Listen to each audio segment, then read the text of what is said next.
186장입니다. 3절 화평하신 주 성령 슬픈 마음에 오셔서 온갖 괴로움 없애고 기쁜 마음을 주소서.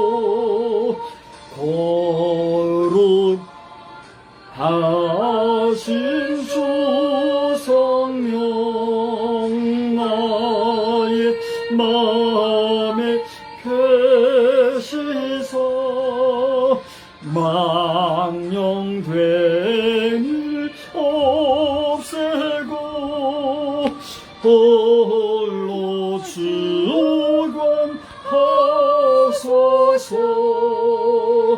아멘.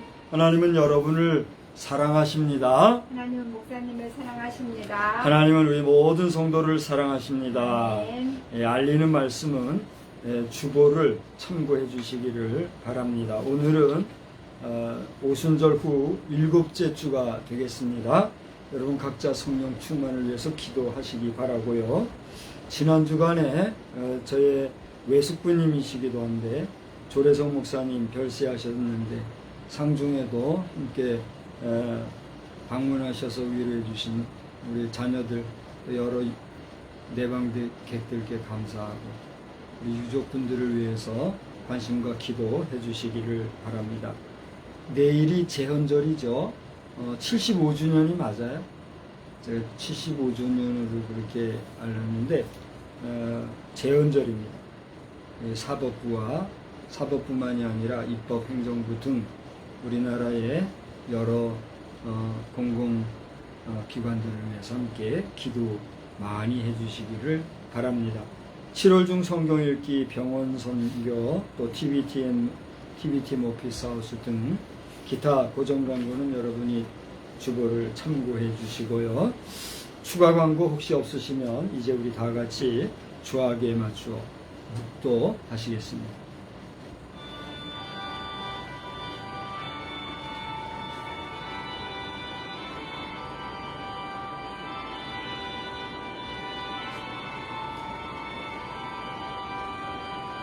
다니엘아 갈지어다. 이 말은 마지막 때까지 간수하고 봉함할 것임이니라. 아멘. 거룩하신 하나님, 수일간 많은 비로 인하여 그리고 댐 조절로 인하여 저희들이 머물고 있는 이 지역이 여러 가지 어려움을 당한 가운데 있고 심려가 깊은 가운데 있음을 아십니다. 이 비로 인하여서 더 큰 고통이 없도록 주님이 도와주시고 이 일로 인하여 우리가 먼저 깨닫고 하나님의 어떠한 섭리가 있는지, 하나님이 진노하시고 공분하시면 어떠한 결과가 있을지를 저 노아 홍수의 많은 비로 인하여 멸절을 당했던 사람들을 기억하게 하시고 우상 숭배와 교만과 거짓과 욕심과 또 그 밖에 수많은 하나님 보시기에 악한 것들을 범하지 아니하는 그러한 바른 삶을 살아가는 역사가 있게 하여 주시옵소서. 시름에 젖은 농민들을 긍휼히 여겨주시고 그들 스스로도 겸손하게 온유하게 농민으로서의 사명을 잘 감당하여서 과도하게 욕심을 내고 교만하고 오만하여 하나님의 뜻, 하나님의 마음을 저버리는 자들이 되지 아니하도록 주님이 긍휼과 자비를 베풀어 주시옵소서. 오늘 우리의 예배를 주님께 의지합니다. 다니엘에게 봉함하고 간수하라 하신 말씀의 내용을 우리 각자가 하나님으로부터 부여받아 우리 또한 주님 앞에 서는 그 순간까지 약속의 말씀, 언약의 말씀, 생명의 말씀을 붙여칠 수 있는 복된 믿음의 백성들 다 되게 하여 주시옵소서. 원거리에서 온라인으로나마 함께 예배에 참석 중인 자녀들과 또 몇 사람이나 될지 알지 못하지만 함께 예배하는 자들 그 심령이 굳세어지게 하여 주시고 그 믿음이 더욱더 깊어지며 하나님을 향한 분명한 믿음 위에 성결하게 살아가기에 부족함이 없는 백성들 다 되게 하여 주시옵소서. 예배의 시종을 주께 의지하오며 예수 그리스도의 이름으로 기원하옵나이다. 아멘. 다같이 자리에서 일어나셔서 3장 찬송을 함께 부르시겠습니다.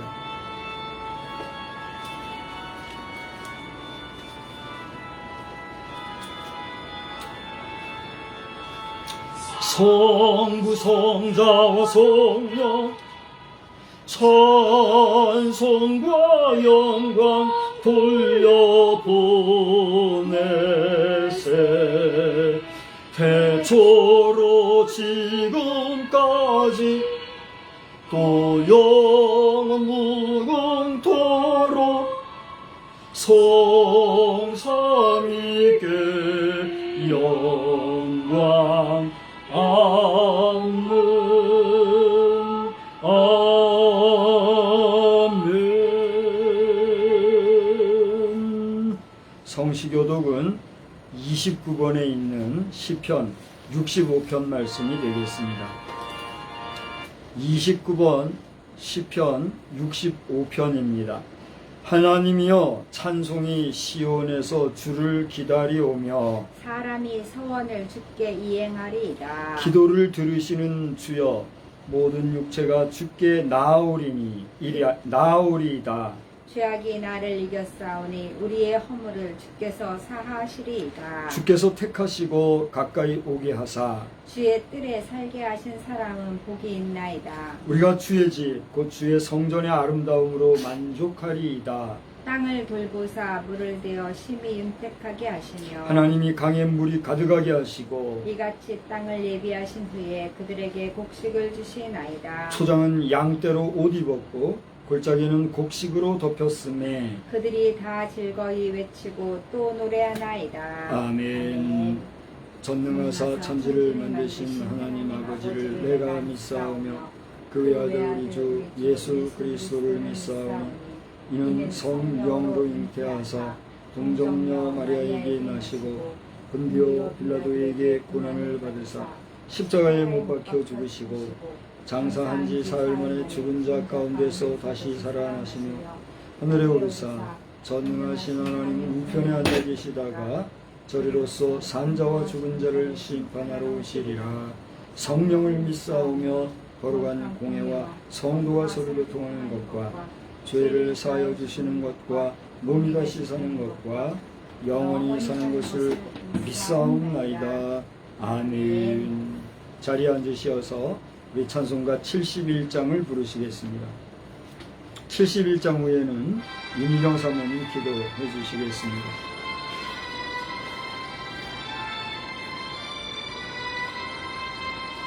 예부터 돈 되시고 내 소망 되신 주 이 세상 풍파 중에도 늘 보시리 이 천지 만물 있기 전 주 먼저 계셨고 온 세상 만물 변해도 주변함 없도다. 주 앞에 천년 만년이 한날과 같으니 이 세상 모든 일들이 다 잠시뿐이라. 세월이 흘러가듯이 인생은 떠나니 인생 100년 살아도 꿈 결과가 또다. 예부터 도움 되시고 망 되신 주 일평생 지나갈 동안 늘 보호하소서.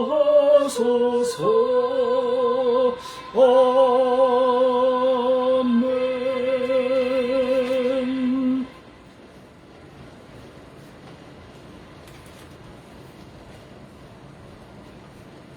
기도드리겠습니다. 참 좋으신 아버지 하나님, 주님 은혜 진심으로 고맙고 감사드립니다. 저희들 한 주간도 주 은혜 가운데 거하게 하시고 주의 인도하심과 보호하심 가운데 거하게 하시니 감사합니다. 저희들 한 주간 여러 가지로 분주하게 보냈고 또 기쁜 일도 슬픈 일도 있었습니다. 아버지 하나님, 특별히 또 비가 너무 많이 와서 어려움 당하는 자들의 마음을 보며 그들의 모습을 보며 안타까운 그러한 시간도 있었습니다. 이 시간 주님께 모든 것을 드리오니 주님, 슬픈 일에는 위로하여 주시고 기쁜 일에는 더 큰 기쁨으로 감사로 넘쳐날 수 있게 주님 도와주시고 또 안타까운 심령들에게는 위로하여 주시는 그러한 큰 은혜가 넘쳐날 수 있도록 주님 인도하여 주시옵소서. 아버지 하나님, 저희들 항상 하나님 앞에 감사하며 살아가게 하시고 기쁨으로 주님 앞에 드려지는 우리의 삶이 되어질 수 있도록 주여 도우시고 인도하여 주시기를 간절히 빌고 소원합니다. 아버지 하나님, 특별히 하나님 앞에 예배드리기 위해서 저희들 머리 숙였습니다. 우리의 마음만 드리는 것이 아니라 우리의 몸도 우리의 삶도 우리의 모든 것을 주님 앞에 드려서 주님 기뻐 받으시기에 합당한 그러한 이 시간이 되어질 수 있도록 주님 도와주시고 세상을 살아갈 때에 승리하는 삶이 저희들에게 넘쳐날 수 있도록 주님 인도하여 주시옵소서. 하나님이 나와 함께 하시고 하나님이 나를 도우시고 하나님이 나를 인도하시고 이끌어 주시는 것을 체험하며 감사하며 주님 앞에 영광을 돌릴 수 있는 우리의 삶이 될 수 있도록 주여 인도하여 주시옵소서. 특별히 주의 종 하나님 앞에 하나님 말씀 들고 섰습니다. 주님께서 붙잡아 주시어서 아버지 하나님 그 중심이 하나님 앞에 있사오니 하나님의 말씀으로 증거되어질 수 있게 주님 도와주시고 하나님의 말씀으로 표현되어질 수 있도록 주님 인도하여 주시옵소서. 나의 고집이나 나의 아집이 아니라 하나님께서 주시는 지혜를 따라 하나님께서 주시는 성령의 충만함으로 아버지 하나님 말씀을 선포하고 증거할 수 있는 귀하고 복된 시간 되게 하여 주시옵소서.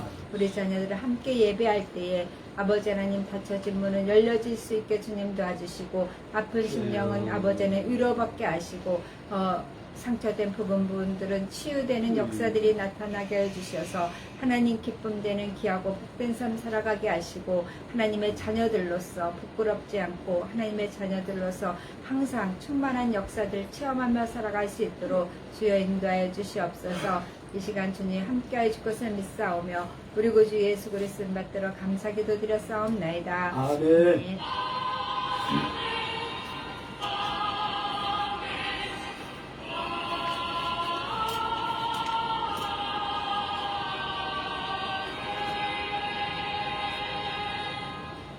예, 우리 하나님의 말씀은 신명기서에서 보시겠습니다. 신명기서 11장 13절로 17절까지의 말씀입니다. 신명기 11장 13절로 17절. 미안하지만 물을 좀 한 잔만 저를 준비해 주십시오.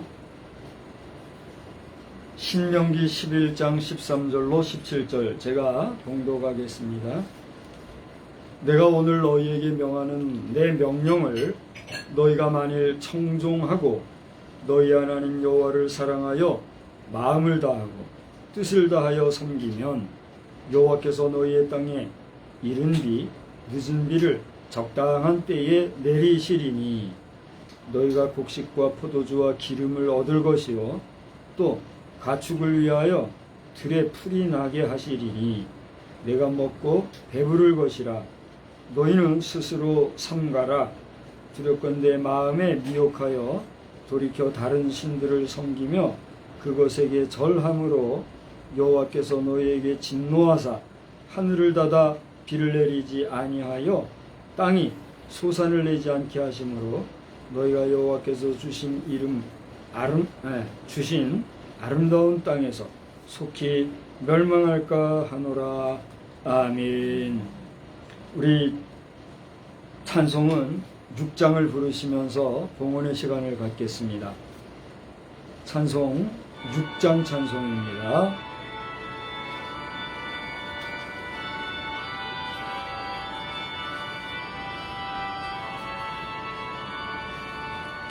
목소리 높여서 주 찬양하여라. 영광과 권세와 존귀와 위엄을 온누리 다스리시는 만왕의 왕께 돌려라.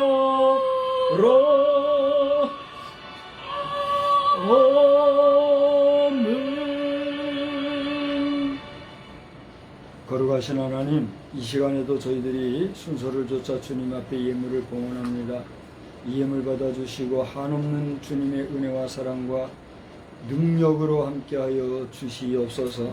이른 비와 늦은 비를 주님의 임의로 조절하시고 또 수확의 풍작과 흉작을 하나님의 뜻에 따라 가감 조절하시며 우리 모든 인생의 삶과 생사, 화복을 주관하시는 하나님, 오늘 우리가 주님 앞에 예배할 때에 이 예배가 주께 연락되어지는 예배 되게 하여 주시되 이 시간에 드리는 예물도 주께 응답받는 복된 예물, 주님이 받으시는 생명의 예물이 되기를 소원합니다.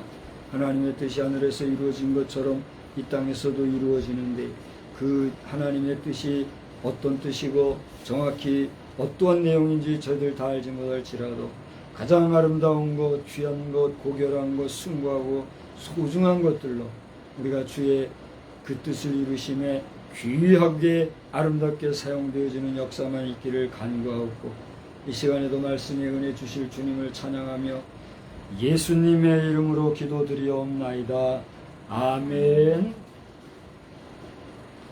하나님은 우리의 삶의 주관자이시여 우리의 생사화복에 또 그리고 흥망성쇠에 모든 것을 주관하시는 전능하신 하나님이신 줄 여러분 믿으시기를 바랍니다. 아멘. 오늘 우리가 드리는 이 예배가 어려서부터 또는 기독교인이라고 하는 사회적 종교의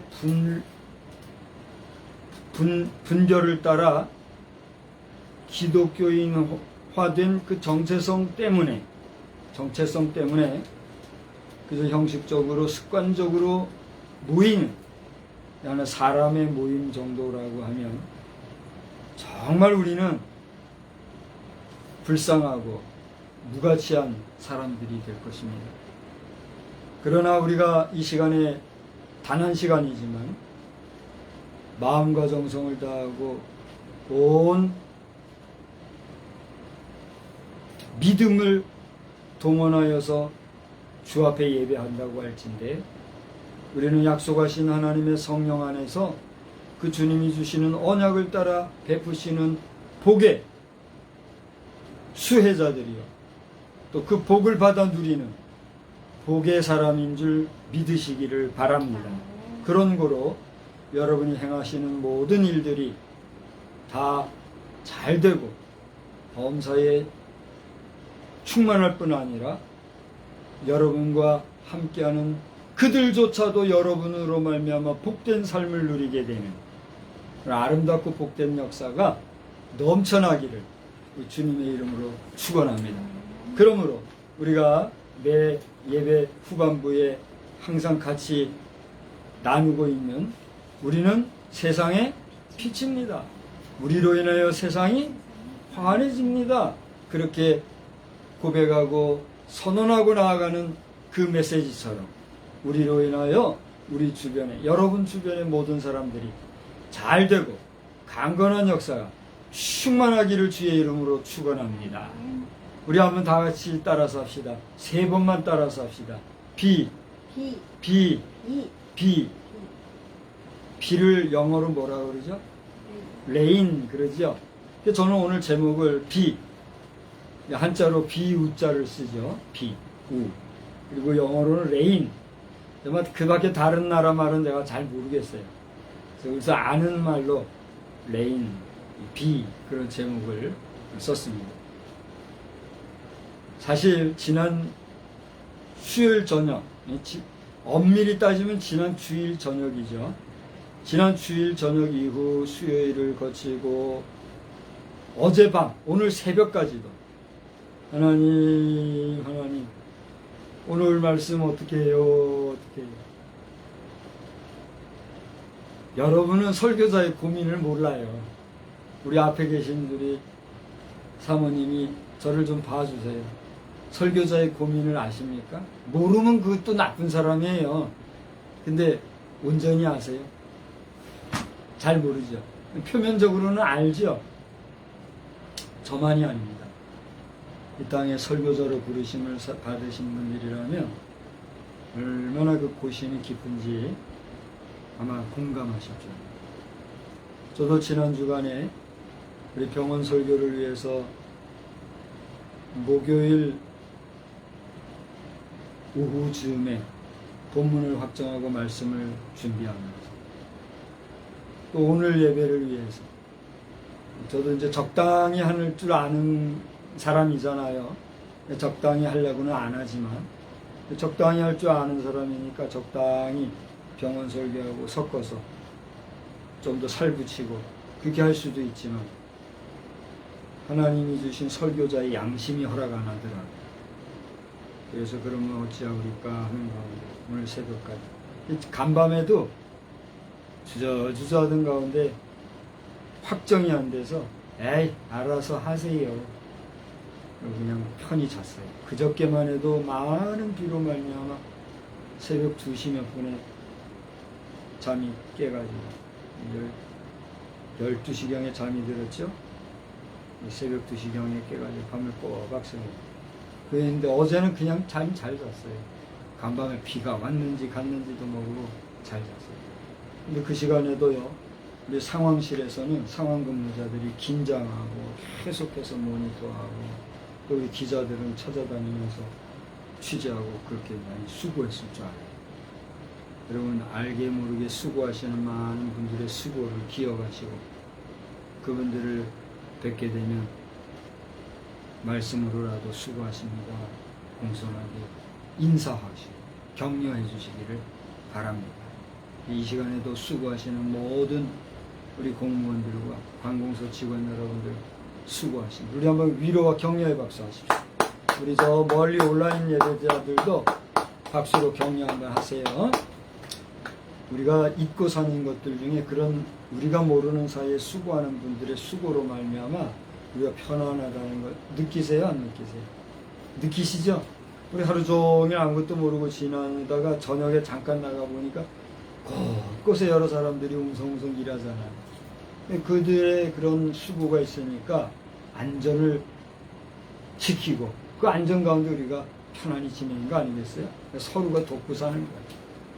그러므로 서로 돕는 일에 안전이 잘 보장되는 그런 역사가 있기를 우리 함께 응원하고 기도하고 나아가는 감사할 줄 아는 우리가 되기를 주의 이름으로 축복합니다. 자, 오늘 비라고 하는 제목을 제가 정했는데 이제는 제가 여러분께 물어보려고 해요. 비 하면 생각나는 게 무엇인지 우리 지금 앞에 없으니까 온라인으로 있는 분은 밑에다 댓글로 한번 써보기 바랍니다. 비 하면 생각나는 게 뭐가 있습니까? 이제 앞에 계신 분, 저를 보고 있는 분은 이야기를 한번 해보세요. 제가 들릴 수 있도록. 비 하면 생각나는 게 뭐가 있어요? 여기 우리가 레인, 저 하늘에서 내리는 비라고 이미 얘기를 했기 때문에 그 비도 되고 보통 우리 비 하면 생각나는 게 뭐냐 이렇게 다양하게 예? 우산이 생각납니다. 또요. 2개만 더 얘기해 주세요. 비 하면 생각나는 게. 비와 관련된 경험이 그렇게 부족해요. 저는 어떤 사람들이 그 B 있지요. 비라고 그게 뭐예요? 비가 저 꿀벌 벌 얘기하잖아요. 그 비 꿀벌이요 하는 그런 사람도 나올 수가 있고 또 그 가수 중에 비라고 하는 사람이 있죠. 히트를 한번 했었다. 그런 대답도 나올 수 있고 그럴 거예요. 여기 비라고 레인이라고 써놓지 않으면 그랬을 수 있을 것이에요. 지금 여러분 설교자의 설교를 들으면서 헛소리 한다고 뭐 귀한 시간에 딴소리 하냐고 이런 식으로 말씀하시면 그러면 안 돼요. 잘 들어봐요. 반복해서 얘기하지만 비싼 밥 먹고 그냥 하는 소리가 아니에요. 여러분은 제가 이렇게 물을 때 답이 안 왔기 때문에 좀 더 시간을 지체하는 거예요. 댓글로 비하면 생각나는 거 쓰신 분이 있나요? 잘 되고 안 되는 거에는 상호 간의 능동적인 교류 소통이 있을 때 그것이 최고의 좋은 결론이 도출되면서 액티비티로 나가는 거예요. 근데 그게 아니고 주저하다가 그냥 나중에 뒷담 하나 하고 이렇게 되면 그거는 진보가 없는 거예요. 이제 뭐 안타깝게 제가 여기면서 아무튼 비하면 많은 것을 생각해야 될 텐데 우리가 성경 안에서 비하면 생각나는 게 뭐가 있어요? 뭐 쓴 게 있어요? 눅눅함. 비하면 눅눅함이 생각난다 이런 분이 계세요. 좋습니다. 근데 우산만 가지고도 좀 할 얘기가 많이 있지요. 눅눅함이라고 하는 것도 할 얘기가 많아요. 아무튼 우산 눅눅함 이게 생각난다 하셨는데 성경에서 비하면 제일 큰 사건이 뭐예요? 노아의 홍수죠. 노아의 홍수를 생각을 하면 많은 게 그 밖에 많은 것들이 또 있을 수 있어요. 성경 안팎으로 해가지고. 근데 이 세 가지만 가지고 이제 얘기를 하려고 해요. 우산과 눅눅함으로만도 전개할 얘기가 많이 있는데 그 이야기들은 이제 잠깐 나눴고 성경 안에서 홍수 얘기가 나왔으니까 그 이야기로 오늘의 현실과 연결해서 한 가지만 얘기하고 가려고 그래요.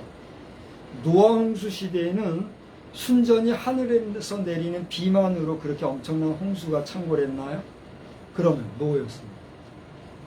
그렇습니다. 하늘에서 궁창에 있는 그 물이 다 쏟아졌는데 그게 이제 비의 형식으로 내렸겠죠. 하늘에서는 비가 내렸고 그 다음에 뭐예요? 땅에서는 땅 속에 있는 물들이 솟구쳐 올랐기 때문에 그 엄청난 물이 어떻게 됐어요? 하늘에서 내리고 땅에서 솟아나는 그 물로 말미암아 감당할 수 없는 홍수가 내렸던 거예요. 저는 우리 지역적으로 이 지역 지금 우리 오늘 아침에 뉴스가 뭐 그렇게 요란하게 났다 그래요. 우리 사는 이 지역을 특정하면서 이야기를 하더라고요. 우리 사는 지역. 여기 면사무소 면장님이 지금 얼마나 수고하실까. 그런 생각을 해보는 거예요. 그래서 지금 면사무소를 방문해야 되나, 군청을 방문해야 되나, 이것도 저것도 하지 말아야 되나. 제 고민은 누구보다도 지금 커요. 가서 격려하고 위로하고 그렇게 하고 싶은데. 제가 그걸 하는 게 분수에 맞나 그것도 생각하고 많이 고민하고 있어요. 중요한 건 뭐냐면 이 지역이 그런 거예요. 하늘에서 비가 엄청 많이 내리기 때문에 분명히 영향이 있어요. 그죠? 근데 그것 때문 하늘에서 내린 비 때문에만 이 강이 지금 창궐했나요? 그건 아니에요. 뭐예요? 저 대청 때문에 수문이 열리고 그뿐만이 아니라 거기서 내려오는 그 중간에 지류에서 몰려드는 각종 개천, 냇가의 물들이 같이 몰리니까 뭐예요? 하늘과 땅에서 공이 그 감당할 수 없는 수많은 물이 이 지역으로 흘러내리니까 범람을 한 거 아닙니까? 그래야 안 그래요? 근데 그걸 단편적으로 보면서 노아 홍수 시대에 쏟아졌던 비와 오늘 2023년도에 우리가 지금 경험하고 있는 이 7월의 장마비를 생각을 하면서 그리고 오늘 본문 속에서도 기록되어 있는 비라고 하는 단어와 연결을 하면서 오늘 저는 제목을 이렇게 세워 본 것이에요. 기타 여러 가지 문학적인 표현이나 사변적인 표현으로 제목을 할 수도 있겠지만 하나님께서는 저에게 그냥 단순히 비 이런 제목으로만 말씀을 전하게 하시더라고요. 우리가 찬송가를 부르면서도 성령의 단비를 내려주셔서 뭐 그렇죠? 그런 찬송도 하곤 합니다만 이 비라고 하는 것은 그야말로 우리가 살아감에 있어서 우리 육신적으로도 그렇고 우리 지구적으로도 그렇고 참 신기해요. 지구도 그렇고 우리 육신도 그렇고 우리의 단독 물질로 볼 때에 구성되어 있는 그 구성물이 뭐가 많아요. 물이 많지. 우리 인간에게 포함되어 있는 이 물질이 물이 많다고 그랬는데 그 물이 얼마나 돼요? 몇 분의 몇이라고 그래요? 70%. 10분의 7이죠. 우리 지구 행성에 물이 많이 있는데 그 물 중에서도 표면적으로 보이는 실제하는 물 중에 대표적인 물이 뭐예요? 바닷물이. 바다가 지구의 몇 프로라고 해요? 70%라고 하니 민물까지 치면 사실은 지구라는 행성의 물은 70%가 넘는 거지. 예, 그렇게 어떤 과학자는 물이라는 거에 대해서만 연구를 하면서 물의 신비라고 하는 표현을 쓰면서 이 물이 어디서 왔을까 이런 얘기도 하래요. 저 옛날 고대 철학자들 가운데 우리 인간의 기본, 근원이 뭐라고 말하는 사람까지 있었어요. 물이다. 이렇게 말하는 사람도 있었잖아요. 또 더 나아가 인간의 문화의 기원은 불이다. 뭐 이런 사람들도 있었고 여러 가지 말을 하는데 아무튼 물이라고 하는 것은 이렇게 우리에게 중요한 거 아닙니까? 근데 그 물 가운데서도 비, 하늘에서 내리는 레인, 이 비라고 하는 이 비가 의미하는 바는 여러 가지를 얘기하고 있는데 오늘 성경 말씀에서 우리는 이 하나님께서 행하셨던 큰 일과 그리고 하나님께서 친히 맹세하신 그런 맹세에 대해서 우리가 어떻게 그 하나님을 의식하고 인지하고 그 하나님의 뜻을 쫓아 살아야 하나님이 약속하신 또 다른 복도 우리가 받아 누릴 수 있겠는가. 또 그렇게 하지 못했을 때 우리에게는 어떠한 화가 임하는가. 오늘 본문은 그것을 우리에게 잘 이야기하고 있다고 하는 사실입니다. 오늘 우리는 신명기 11장을 읽었습니다만 11장은 1절로부터 7절까지를 보시면 여러분도 가지고 있을 줄 압니다만 하나님께서 행하신 큰 일이라고 하는 제목하에 이스라엘 백성들을 저 애굽 땅에서 인도해내시고 그들에게 규례와 또 법도를 주심으로 말미암아 그 말씀대로 살아갈 것을 원하셨던 하나님의 그 큰 일 행하심과 하나님이 가지신 뜻, 계획, 하나님의 마음을 표현하고 있는 모습이 나옵니다. 그런가 하면 그러한 하나님의 뜻, 하나님의 말씀대로 살 이스라엘 백성들에게는 내가 무엇을 주겠다라고 한 그 약속이 있는데 그게 뭐예요? 이스라엘 백성에게 주신 땅이 나와요. 그 땅에 대한 약속이 있어요. 여러분이 아브라함이 나오는 장면입니다만 창세기 10장과 12장과 15장을 보시면 거기는 하나님께서 아브라함에게 씨를 줄 것이다. 내가 내 씨로 말미암아 내게 복을 줄 것이다. 그런 내용이 나와요. 그런가 하면 구체적으로 내가 너에게 줄 땅이 있다. 그 땅이 어디다. 그 땅에 대한 약속이 나와요. 씨에 대한 약속이 10장이면 12장을 보면 그 땅에 대한 구체적인 언약이 나온다. 그 다음에 15장에 보면 이와 같이 내가 내게 준 씨와 땅으로 말미암아 내 후손이 내 자손이 잘되고 번성하여 저 하늘의 별과 땅의 모래와 같이 번성할 것이다. 축복해 주시는 그런 내용이 나온단 말이에요. 그래서 그러한 약속의 말씀이 신명기에서도 반복적으로 지금 되고 있는데 여기 제가 약속이라는 단어를 지금 썼습니다만은 오늘 성경을 잘 읽어보면 그 약속을 다른 말로 표현하고 있어요. 뭐라고 표현했죠? 거기 언약이라는 단어가 나옵니까? 안 나와요. 안 나오고 그게 뭐라고 그러냐면 9절을 보세요. 또 여호와께서 너희의 조상들에게 뭐해요? 맹세하여 그들과 그들의 후손에게 주리라고 하신 땅, 곧 젖과 꿀이 흐르는 땅, 이렇게 나와요. 다시 말하면 제가 약속이라는 표현을 썼습니다만 사실 여기 약속이라는 단어도 안 나오잖아요. 근데 이 하나님이 하신 약속은 그냥 약속이 아니라 뭐라고요? 언약이란 말이에요. 그러니까 우리가 인간과 인간 사이에 얘기하는 약속을 하나님이 하심으로써 그 언약이 되는데 그 언약은 인간은 실수하고 지키지 못하는 프라미스 약속 정도로 끝날지 모르지만 하나님께서는 반드시 지킨다고 하는 약속으로서의 카브넌트, 언약으로서 우리에게 약속하십니다. 그걸 오늘 성경에서는 어떤 단어를 썼다고요? 그렇습니다. 하나님이 우리에게 맹세했다 그랬어요. 자, 저를 보세요.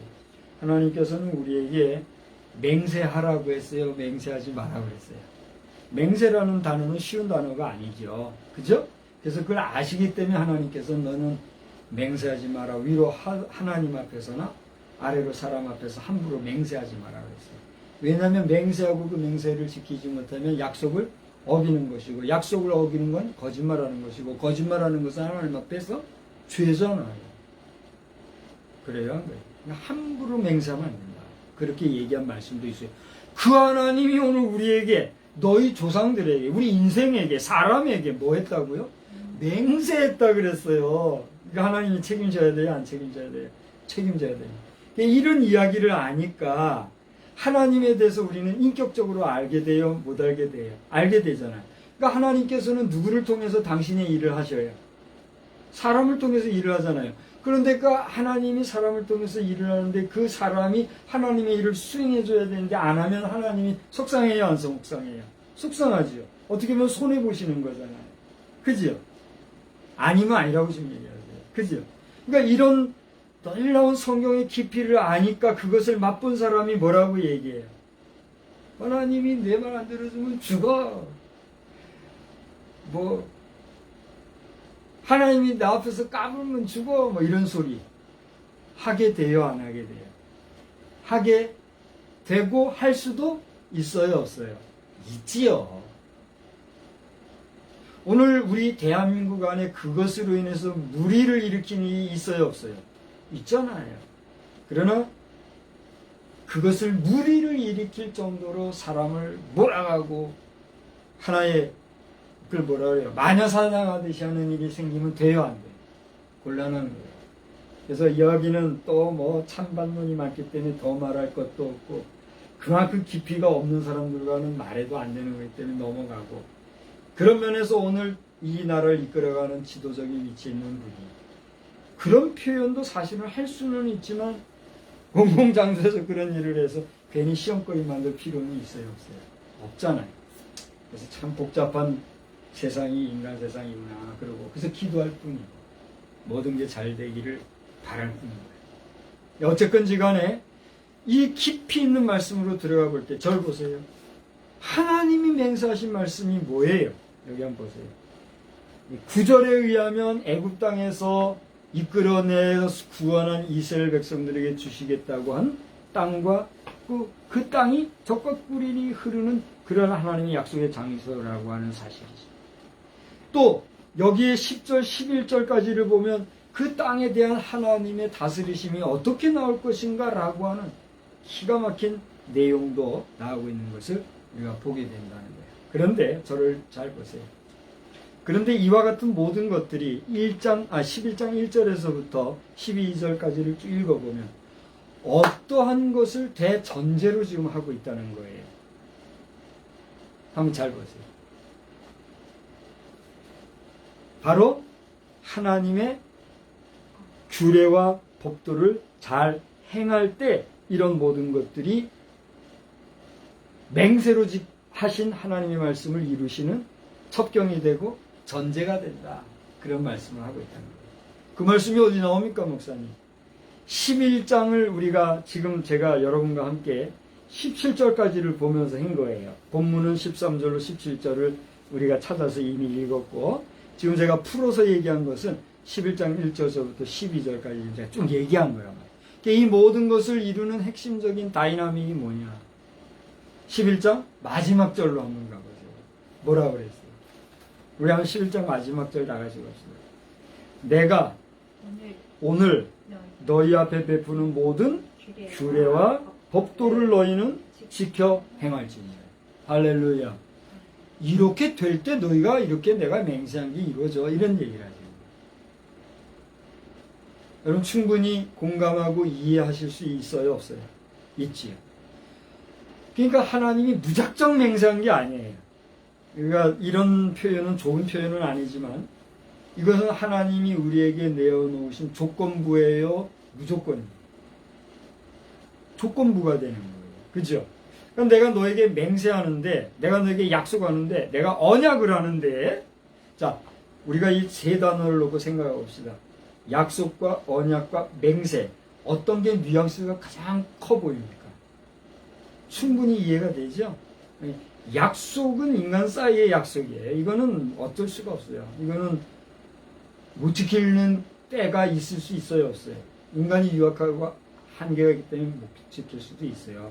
그렇다고 죄라고 할 수는 없죠. 의도적으로 약속을 폐기하면 안 되죠. 어쨌건 인간의 약속 프라미스예요. 근데 이 프라미스보다도 더 분명한 거는 뭐예요? 카브넌트 언약인데 이 언약이라고 말씀되는 약속은 무슨 약속이에요? 하나님과 우리 인간 사이에 신인간의 약속이요. 일방적인 약속일 뿐만이 아니라 반드시 행할 것이라고는 하나님의 책임 있는 약속. 이게 신뢰가 가는 건데 그 언약보다도 더 진하고 분명하고 확실하고 이 안 지키면 이제 뭐라고 해도 할 말 없는 그 뭐예요? 맹세예요. 그렇기 때문에 우리가 맹세 함부로 못한다는 거예요. 그러니까 맹세한 것은 뭐예요? 손해가 돼도 지켜야 돼요. 근데 오늘 하나님이 맹세했다고 그랬는데 하나님의 이러한 맹세는 뭐다? 우리 인간이 하나님의 말씀을 잘 지켜 행하는 것을 전제로 할 때의 맹세다 이거. 네가 나 말 안 들으면 내가 너에게 맹세한 거 무효야 이런 얘기야. 애 기르면 하나님 조건부고 우리 사람하고 똑같았네요. 덤비는 그 순간 당신은 뭐가 되는 거예요? 하나님의 저주를 받는 거예요. 왜? 하나님은 절대자신이에요. 그래요 안 그래요? 야, 너무 그 기독교의 신앙이라는 게 일방적인 거 아닙니까? 어떻게 하겠어요? 그것을 인정하고 존중하고 하나님을 높이는 것을 하나님께 뭘 돌린다 그래요? 영광을 돌리는 거예요. 인간의 제일 된 목적이 뭐예요? 하나님께 영광을 돌리는 거예요. 내가 아니라 해도 내가 뭐라 하더라도 인간이니까 우리는 나를 지으신 하나님 앞에 영광을 돌리는 게 인간의 제일 된 목적이라는 거예요. 그거를 인정하고 하나님을 인정할 때 우리는 비로소 어떤 사람이 되는 거예요? 복인이 되는 거예요. 당신 돈 많습니까? 당신 명예와 권력이 높이 아주 천하를 쥐락펴락하는 위치에 있습니까? 그런 당신이라 할지라도 하나님을 모르면 당신이야말로 불쌍하고 가련한 인생일 수밖에 없다는 사실. 그러나 아무것도 가지지 못하고 힘도 능도 없는 저 같은 존재. 그 하나님을 알고 인정하고 그저 지식적으로 이론적으로만이 아니라 내 삶으로 내 생명으로 그 하나님을 영화롭게 하는 삶을 살려고 애쓰니 나는 어떤 사람이에요? 나는 알고 보면 복인이에요. 알고 보면 나는 복된 복동자예요. 이렇게 까불까불하면서 복동자 그러는 게 아니에요. 우리가 아는 그 복동자라고 하는 친구 있죠? 옥동자예요, 그 사람은? 네. 옥동자라고 하는 그 친구는 하나님을 아는 사람. 그 사람에게는 대단히 미안한 얘기고 그 사람도 인정하겠지만 그 인물이 얼마나 좀 빚입니까? 그죠? 긴 건 기고 아닌 건 아닌 거잖아요. 인물로는 좀 빚일지 모르지만 누가 그 사람 보고 인물 타령하는 사람이 있어요. 비록 인물이 부족할지라도 그의 기회와 기능과 신앙과 성품과 그의 삶을 보고 사람들은 어떻게 해요? 박수치고 존경해 주지 않아요? 지금 그 사람은 어디서 뭐하는지 모르겠지만 옥동자라고 하면서 복동자예요. 그의 삶이 마지막까지 잘 되기를 바라거니와 어쨌든지 간에 하나님을 아는 자는 복인이지만 그 하나님을 알지 못한 자는 세상에서 아무리 화려하게 산다 할지라도 그 종국 종말 마지막 끝은 어떻게 되는 거예요? 가련하고 불쌍하고 곤고한 자가 될 수밖에 없다는 사실이에요. 그러므로 여러분이 예수를 믿고 하나님을 인정하고 살아 복된 삶의 주인공으로 마지막 날까지 죽어 영원한 새 나라 새 땅에서까지 복된 존재로 살 것인가? 그렇지 못하고 생각지도 못한 날에 이르러 짐승이 덫에 걸려 마지막 생을 마치듯이 허무하게 생 마치고 그러면 차라리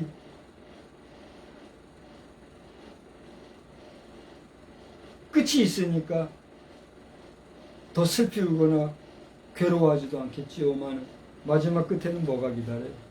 하나님 나라에 가지 못할 때 가게 될 그곳이 기다리고 있습니다. 여러분이 선택할 수 있다고 성경은 우리에게 일러주고 있습니다. 어떻게 하겠느냐 말이에요. 여러분 마음속에 예수로 말미암는 하나님이 주시는 복을 받아 누리는 복된 심령 되기를 우리 예수님의 이름으로 축원합니다. 그래서 예수님은 수고하고 무거운 짐진 자들아 다 해. 여러분 마태복음 11장 28절 얼른 찾아보세요. 찾아서 우리 한번 다 같이 읽어봅시다. 수고하고 무거운 짐진 자들아 다 내게로 오라 내가 너희를 쉬게 하리라. 한번 천천히 찾아서 읽어봐요. 외우는 분들은 그냥 외워도 돼요. 정확하게 우리가 하기 위해서 11장 28절 다 같이 또박또박 읽읍시다. 제가 뭐라 그랬죠? 11장 28절. 그럼 맞아요? 맞아요. 11장 28절 시작.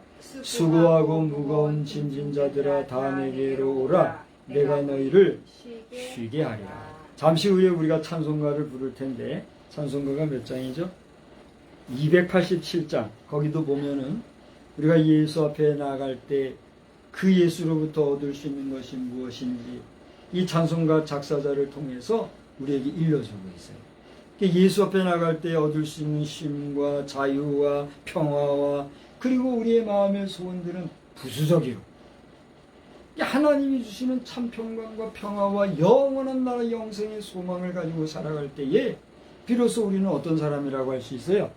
복된 자라고 할 수 있는 거예요. 그것 없이 가장 근본적인 것도 확보하지 못한 채 그저 표면적으로 언젠간 썩고 부패하고 없어지고 사라질 것들에 매여서 거기에만 연연하고 거기에만 죽자 사자 간다고 하면,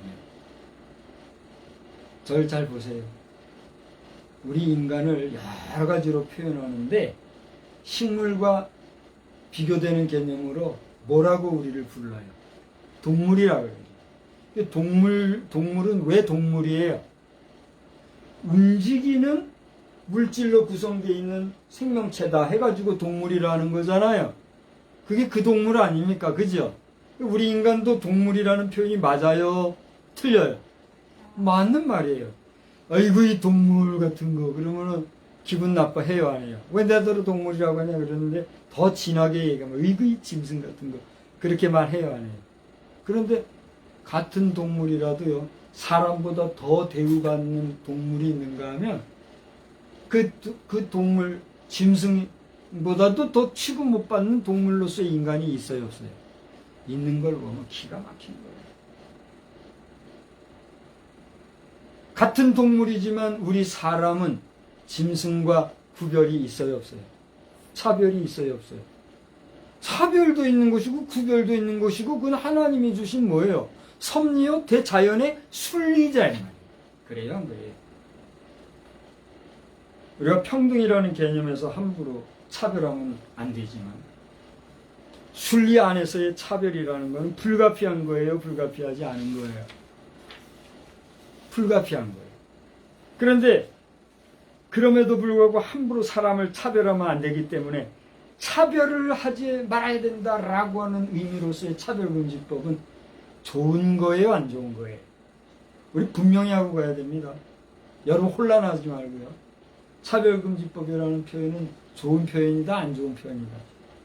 분명히 좋은 표현이고 당당한 표현이고 정당한 표현이지만 문제는 그 차별금지법이라고 하는 이름으로 횡행해지는 각종 역차별들과 부정한 내용들로 인하여서 잘못된 것들도 옹호하고 그것을 꿈틀거리게 만들어놓은 죄악을 횡행하게 하는 일은 돼요, 안 돼요? 안 되는 거예요. 이게 부정한 거예요. 그래서 하나님께서는 오늘 말씀을 보면 두 가지 단어를 우리에게 네 가지 단어를 주셨는데 그게 뭐예요? 여기 한번 보세요. 11장 1절 내 하나님 여호와를 사랑하여 그가 주신 뭐요? 책무와 법도와 규례와 명령을 어떻게 하라? 항상 지키라 그랬어요. 네 가지죠. 그 중에서 책무와 명령이라는 단어는 따로 말하지 않으려고 그래요. 책무라는 건 뭐예요? 말 그대로 책임을 다하라는. 명령은 뭐예요? 말 그대로 명령을 얘기하는 겁니다. 그런데 여기 법도와 규례라는 말은 약간의 설명이 좀 필요한 것 같아요. 그래서 제가 이것을 말씀을 드린다면 여기 나오는 이 규례와 법도라는 말씀은 32절에도 우리가 아까 같이 읽었죠? 거기 내가 오늘 너희 앞에 베푸는 모든 규례와 법도를 너희는 지켜 행할지니라 했어요. 여기 1절에 나오는 책무와 명령은 지금 어디 가고 없죠? 네, 그래서 지금 말씀드린 것처럼 일단 두 가지는 빼고 이 규례와 법도를 가지고 이제 얘기를 하려고 합니다. 그러니까 하나님이 우리에게 주신 규례는 뭡니까? 이것은 신학적으로는 하나님께서 친히 세우시고 명하신 법률과 규범이라고 하는 것이에요. 이걸 갖다가 디크리라고 하는, 우리가 뭐 룰을 지켜야 된다 뭐 이런 얘기를 하잖아요.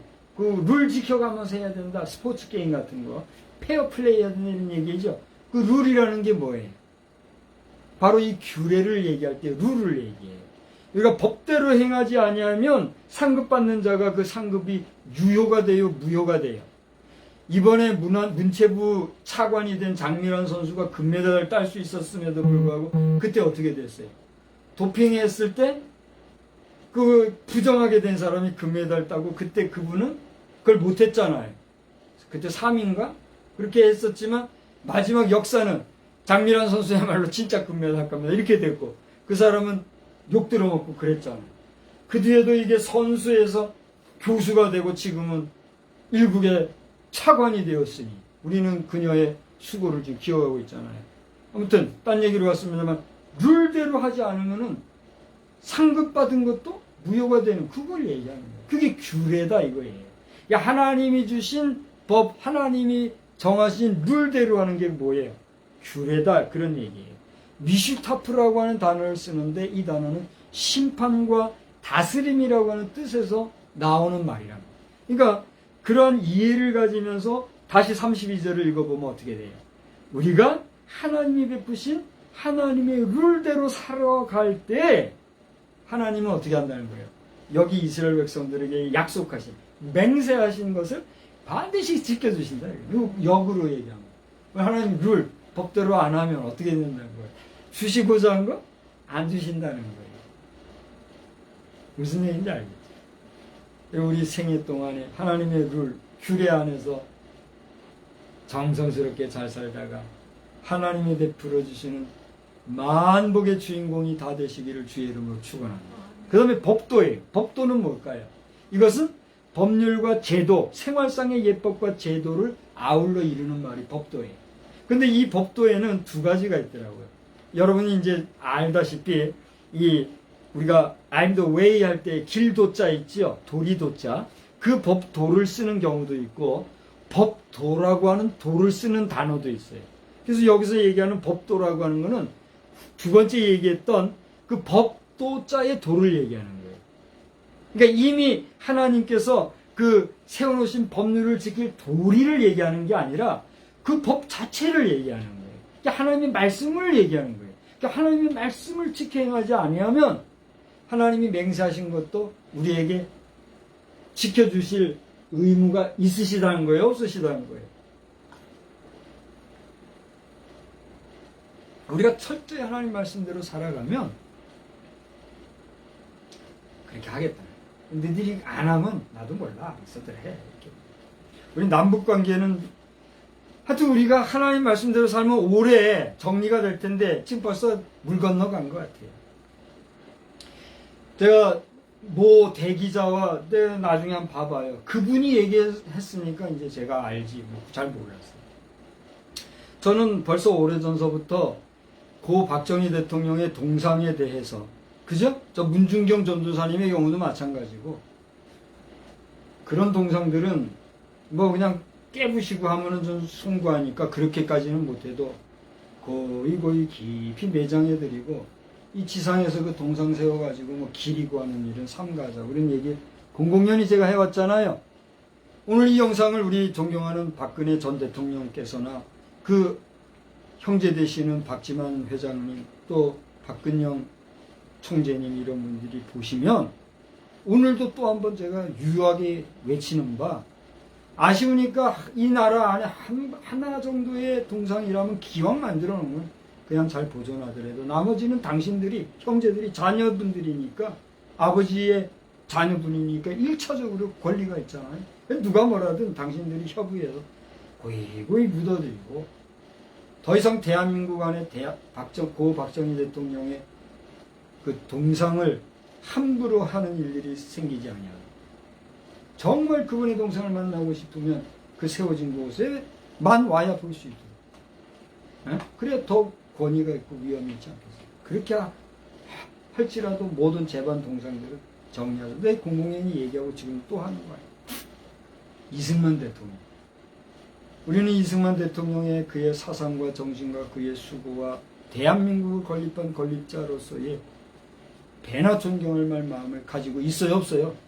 있으나 그분의 동상이 세워지는 것은 하나님의 말씀 앞에서 볼 때 옳아요, 글러요? 분명히 얘기해봐요. 그러다는 것을 무차히 얘기했어도 안 되는 거예요. 왜? 나는 힘이 없는 사람이겠지. 힘 있는 사람들은 자기 마음대로 하는 거예요.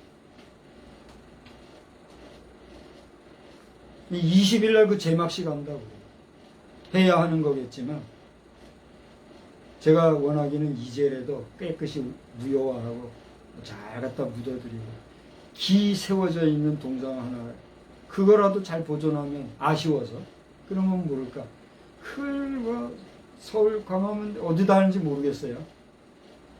대로변에 세워서 온 백성들, 그게서 북한 공산주의자들과 다른 게 뭐가 있어요?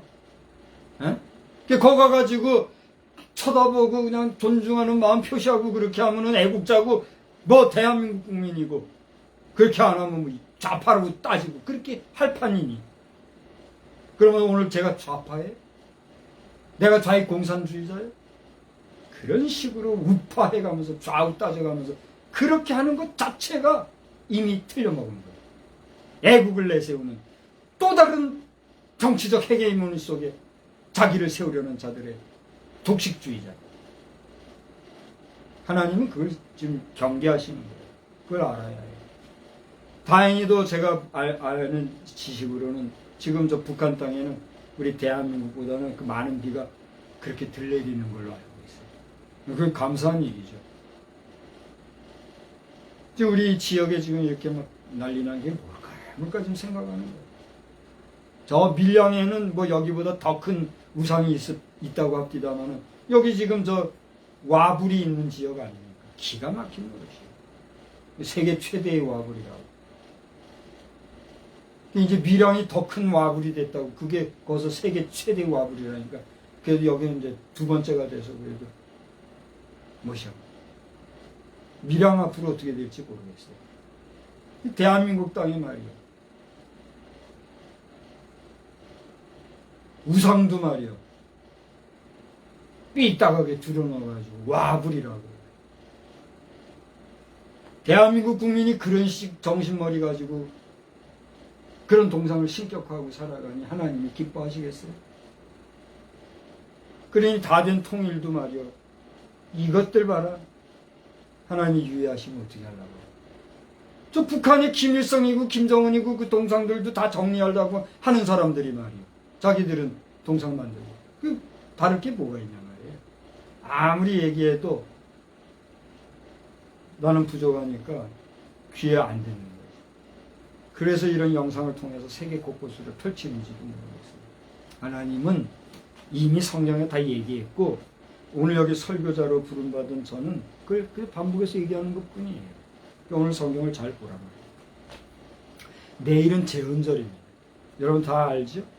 오늘 여기 주보를 보면 첫머리에 자유평등 정의 있고 대법원이 있는가? 대법원 있고 자유평등 정의 있는가? 제가 물음표 하려다가 그냥 느낌표만 했어요. 해석은 여러분이 알아서 하고.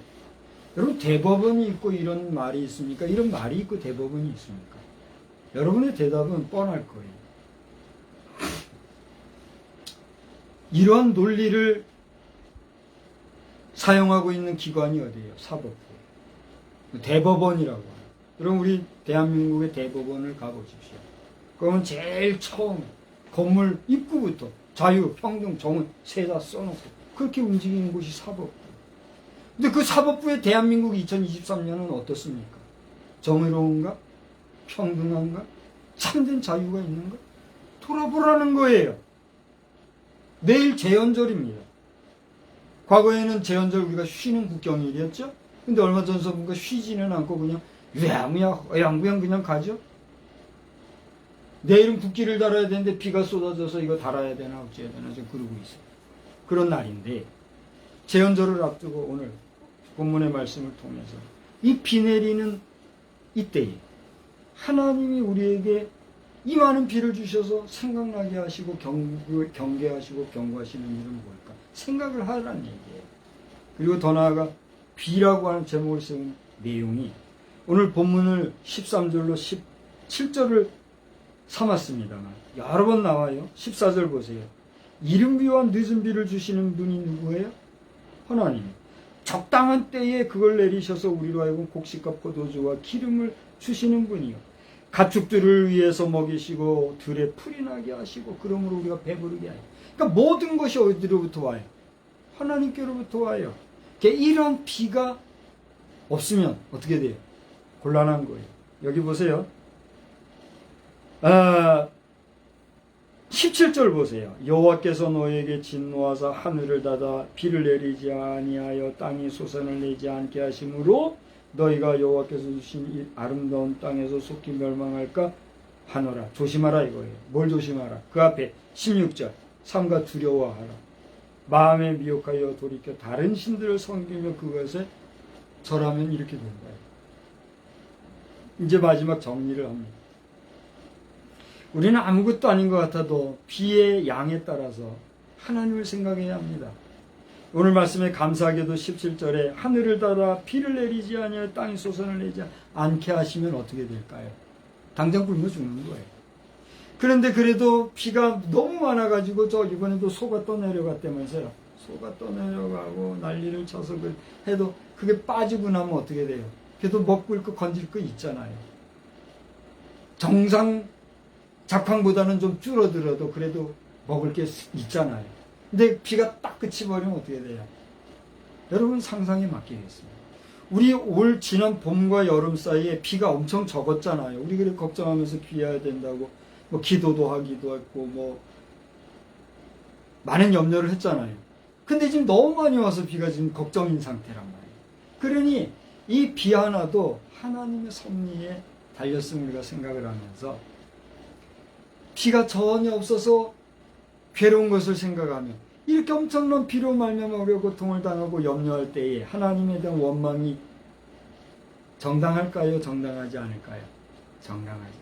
오히려 너무 많은 비로 말미암아 우리가 그 어려움을 당했지만 그래도 비가 안 와서 아예 착황이 안 되는 것보다 이만큼이라도 관리할 수 있게 해주셔서 오히려 감사하며 오히려 이때 이렇게 많은 비로 인하여 하나님이 우리에게 말씀하시고자 하는 경고의 말씀이 무엇일까 생각합니다. 깨어 근신하고 정신을 차려서 어떻게 해야 될까요? 여호와를 경외하는 도에 서야 된다. 사실 아까 마태복음에 예수님이 하신 말씀을 기억하면서 우리가 찬송을 부를 거라 그랬죠. 바라기는 여러분 그 찬송 한번 보세요. 287장 예수 앞에 나오면 죄사함 받고 은총을 받으며 흰옷을 입고 흰옷을 입는 건 뭐예요? 비로소 구원받아 거룩한 성결한 하나님의 백성이 되면 이미 하나님의 백성된 자로서 그럼에도 불구하고 죄 가운데서 적당하게 사는 사람들이 있습니까? 여러분 찔림을 받아 다시 한번 성결을 회복하는 역사가 있기를 주의 이름으로 축원합니다. 여전히 예수를 알지 못하고 주님을 알지 못하고 하나님의 도우심과 역사심을 알지 못하고 불신중에 살며 하나님을 모르쇠하고 살아가는 시민들이 있습니까? 이번 비로 말미암아 불평불만 원망이 아니라 하나님께로 돌아오는 참된 복의 역사가 오히려 넘쳐나게 우리 주 예수님의 이름으로 간절히 축원합니다.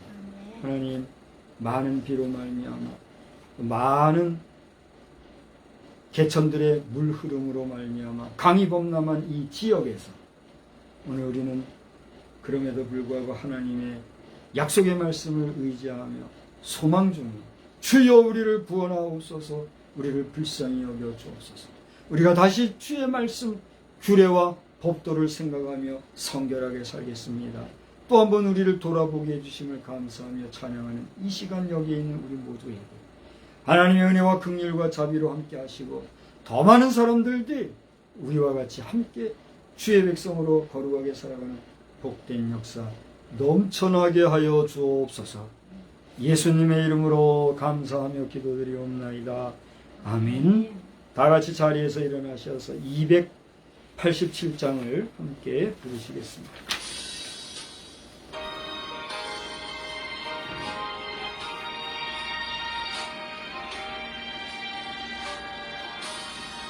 예수 앞에 나오며 죄사함 받으며 주의 품에 안기어 편히 쉬리라.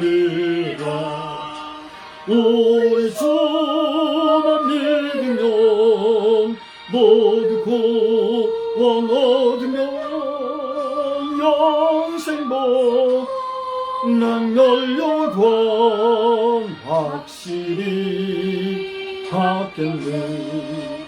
예수 앞에 나와서 은총을 받으며 마음의 기쁨 넘치어 감사하리라. 우리 주만 믿으면 모두 구원 얻으며 영생복 낭멸 영광 확실히 받겠네. 예수 앞에 설 때에 흰 옷을 입으며 밝고 빛난 내 집에 길이 살리라. 우리 주만 믿으면 모두 구원 얻으며 영생 복락 열려관 확실히 받겠네. 아멘. 우리는 세상의 빛입니다. 우리로 인하여 온 세상이 환해집니다. 나 박성수는 세상의 빛입니다. 나 박성수로 인하여 온 세상이 환해집니다. 아멘. 이제는 성부, 성자, 성령 삼위일체의 무한하신 능력과 우리에게 믿음 주시고 소망 주시고 또 사랑으로 살아가야 할 이유를 알려주심으로써 이 땅에서 하나님 영광을 최고로 알고 살아가기를 다시 한번 다짐하고 돌아가는 우리 모두 위에 크신 은혜와 능력과 권세로 함께 계실지어다.